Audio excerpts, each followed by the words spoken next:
നിലമ്പൂർ ഉപതെരഞ്ഞെടുപ്പിൽ പുതിയ നാടകങ്ങൾ ഓരോ ദിവസവും അരങ്ങേറുന്നുണ്ട്.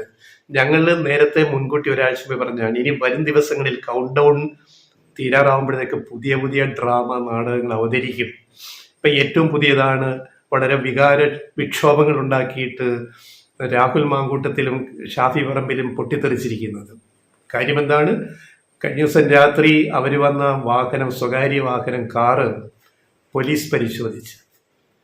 അത് ഇലക്ഷൻ കമ്മീഷന്റെ നിർദ്ദേശമുണ്ട്. തെരഞ്ഞെടുപ്പ് ഘട്ടത്തിൽ ആ തെരഞ്ഞെടുപ്പ് നടക്കുന്ന മണ്ഡലത്തിലേക്ക് കള്ളപ്പണം ഒഴുക്കുന്നുണ്ടോ, വോട്ടർമാരെ സ്വാധീനിക്കാൻ ഹവാല പണം കൊണ്ടുവരുന്നുണ്ടോ, അനധികൃതമായി പണമൊഴുക്ക് കൊണ്ടുവരുന്നുണ്ടോ, അതുപോലെ മറ്റു കാര്യങ്ങളിൽ ലഹരികൾ എത്തിക്കുന്നുണ്ടോ, ഇതൊക്കെ തെരഞ്ഞെടുപ്പ് ചട്ടത്തിന്റെ ഭാഗമായിട്ട് ഇലക്ഷൻ കമ്മീഷന്റെ നിർദ്ദേശപ്രകാരം പോലീസ് പരിശോധിക്കേണ്ടതാണ്, മറ്റ് ഏജൻസികൾ പരിശോധിക്കേണ്ടതാണ്. അതിനകത്ത് ആരെയും മാറ്റി നിർത്തുന്ന പ്രശ്നമില്ല. രാഷ്ട്രീയ നേതാക്കൾ, MLA-മാരെ, MP-മാരെയൊക്കെ പരിശോധിക്കും. അത് സൗകര്യം പോലെ വരുന്ന വഴിക്ക് നോക്കി അതിർത്തി കടന്നു വരുമ്പോൾ. അപ്പോൾ രാത്രി 10 മണിയോടെ രാഹുൽ മാങ്കൂട്ടത്തിൽ ഷാഫി പറമ്പിൽ ഓടിക്കുന്ന കാർ രാഹുൽ മാങ്കൂട്ടത്തിൽ അതിന്റെ മുൻസീറ്റിലുണ്ട്. അത് മണ്ഡലത്തിന്റെ അതിർത്തി കടന്ന് അകത്തേക്ക് കയറുമ്പോൾ പോലീസ് തടഞ്ഞ് പരിശോധിച്ചു. അത് മാൻഡേറ്ററി ആണ്, സാധാ പതിവ് പരിശോധനയാണ് ഇലക്ഷൻ ഘട്ടത്തിലെ എന്ന് അവർ വ്യക്തമാക്കി അന്വേഷണ ഉദ്യോഗസ്ഥരെ. എന്നിട്ട് കോലാഹലമാണ്. രാഹുൽ മാങ്കൂട്ടത്തിൽ പോലീസിനോട് പൊട്ടിത്തെറിക്കുന്നു. നിങ്ങൾ ആരാണ്? കാണിച്ചു തരാം. ഷാഫി പറമ്പിൽ MP-യുടെ ബോർഡ് വെച്ച കാറിലോ രാഹുൽ മാങ്കൂട്ടത്തിൽ MLA ബോർഡ് വെച്ച കാറിലോ ഔദ്യോഗിക കാറിലോ അല്ല വന്നത്.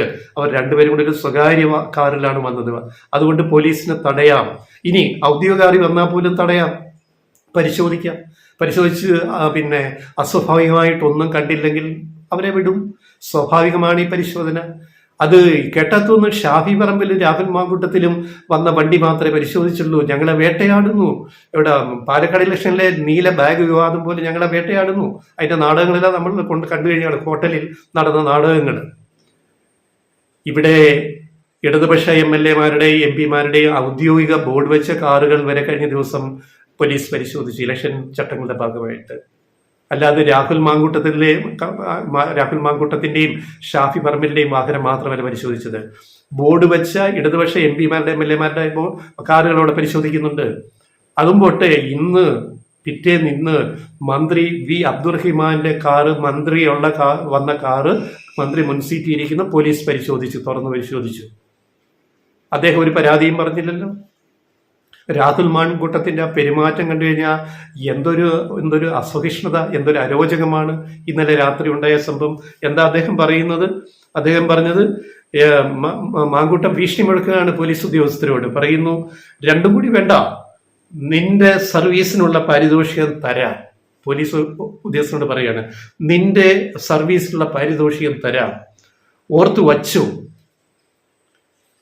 ഇതാണോ ഒരു ജനപ്രതിനിധിയുടെ ഭാഷ? സംസ്കാര സമ്പന്നരായ ഏതെങ്കിലും MLA-മാരോ MP-മാരോ ഇങ്ങനെ സംസാരിക്കുമോ?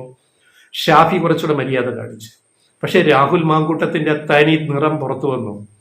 ഇദ്ദേഹം സംസ്കാര ചിത്തനാണോ, സംസ്കാര സമ്പന്നനാണോ അല്ല എന്ന് തെളിയിക്കുന്ന പെരുമാറ്റമാണ് ഇന്നലെ ഉണ്ടായത്. ഇന്ന് മന്ത്രി അബ്ദുറഹ്മാൻ എങ്ങനെയാ പെരുമാറിയത്? പോലീസ് തടഞ്ഞ് പരിശോധിച്ചപ്പോൾ ബാക്കി ഇടതുപക്ഷ MLA-മാരും MP-മാരും എങ്ങനെ പെരുമാറി? എത്ര മാന്യമായിട്ട് പെരുമാറി? അപ്പൊ ഇലക്ഷൻ കാലത്ത് കോഡ് ഓഫ് കോണ്ടക്ട് പരിശോധിക്കാൻ എല്ലാവരും ബാധ്യസ്ഥരാണ്. അപ്പൊ ചോദിക്കും, എല്ലാ മന്ത്രിമാരുടെയും പരിശോധിക്കണ്ടേ?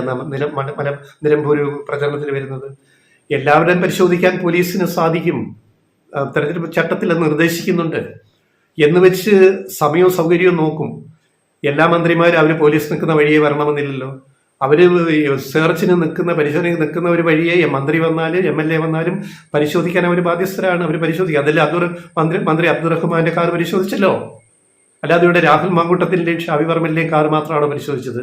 എന്നിട്ട് ഇതിനെ വലിയ വേട്ടയാടൽ നിലമ്പൂരിൽ നിന്നും പറഞ്ഞ് ഹൈപ്പ് ഉണ്ടാക്കിയിട്ട് 10 വോട്ട് കിട്ടുമെന്ന് വിചാരിച്ചിട്ട് ഇതിനെ ഒരു ഇഷ്യൂ ആക്കുന്നത് നിങ്ങൾ എത്ര അല്പന്മാരാണ് ഈ രാഹുൽ മാങ്കൂട്ടവും ഷാഫി പറമ്പിലും എന്നൊക്കെ ആലോചിക്കുക. അതിനുശേഷം നടന്നത് നിങ്ങൾ കണ്ടുപിടിക്കുക. അപ്പൊ ചോദിക്കുക, എന്താ മുഖ്യമന്ത്രിയുടെ കാർ പരിശോധിക്കാത്തത്? അതാണ് അതിന്റെ മറുചോദ്യം. മറ്റേ മന്ത്രി അതിലേപോലെ എന്താ നോക്കാഞ്ഞത്? മറ്റേ മന്ത്രി അതിലേപോലെ നോക്കാൻ അവർക്ക് സൗകര്യം കിട്ടിയില്ല. പക്ഷെ ഈ അടുത്ത മന്ത്രി ഇതിലേ വന്നപ്പോൾ നോക്കിയില്ല, പരിശോധിച്ചല്ലോ.